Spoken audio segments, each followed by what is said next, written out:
Author William Paul Young printed 15 copies of his first book, The Shack, for family members only. It went on to sell 18 million copies.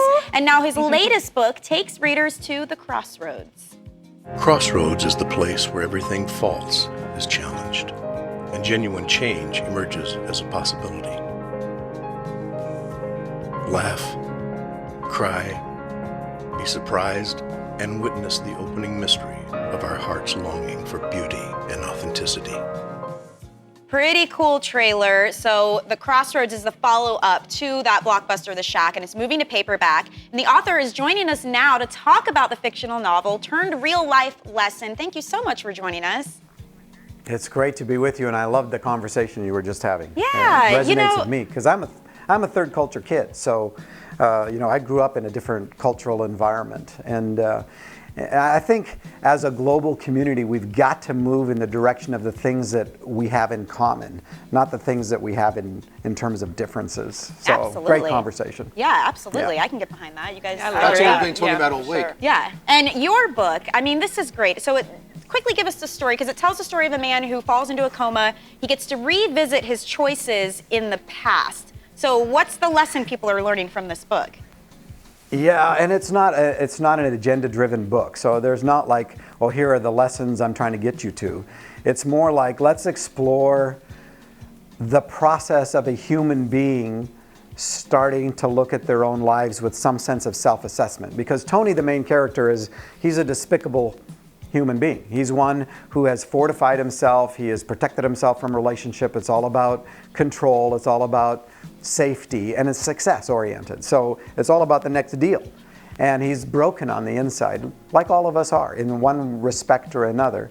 And it's just that he's a controller as a result. And you get to watch him in this space that Charles Dickens explores in Christmas Carol with Scrooge, and C.S. Lewis explores in The Great Divorce. The space between life here and the event of death.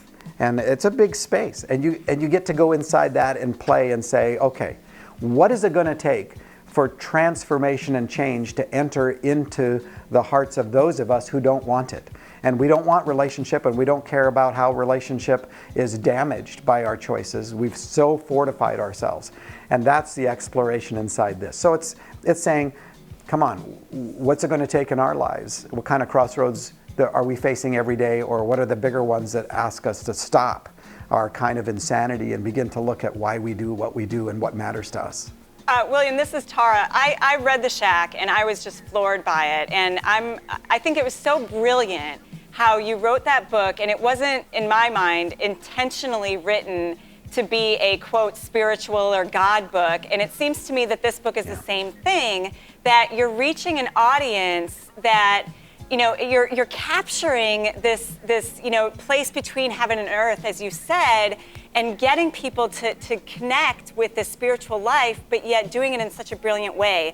Is that intentional, or is it unintentional?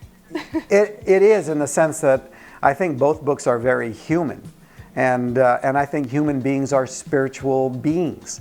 I think that what we do matters. Everything. Changing the diaper and mowing the lawn and doing the dishes and speaking and involved in business. All of these things is where the activities where the confluence of choice and where we emerge in terms of those choices as becoming more fully human or not. And I think The Shack and Crossroads both were an invitation into deeper questions of our humanity and the things that we have in common. William Paul, this is Patrick, and what you're also talking about is very similar to the near-death experience, which gives us that opportunity to actually look back on our life from a loving, forgiving, and compassionate perspective. But unfortunately, we have to get to the near-death experience. How can we as humans, on an everyday basis, get to the place as your character does in the book Crossroads? Well, part of it is we have to open our lives up to someone else. And I'm not just talking about relationship with God. I'm talking about relationships with other human beings. The journey that most of us are on is the journey to learn how to trust. And like you were saying in your conversation earlier, it's simple to create a category and then annihilate the category.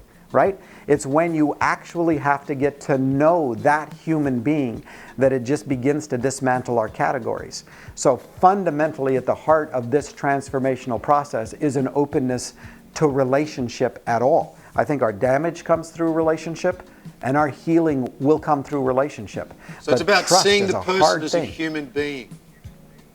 Yes, and the wonder, and and part of the religious tradition in the West, unfortunately, part of our family conversation is that we've come in with a very low view of humanity. Well, thank you so much for joining us. Really appreciate it. And guys You're at home, welcome. don't forget to pick up your copies of Crossroads and Crossroads Reflections. Emotional Mojo is back right after this.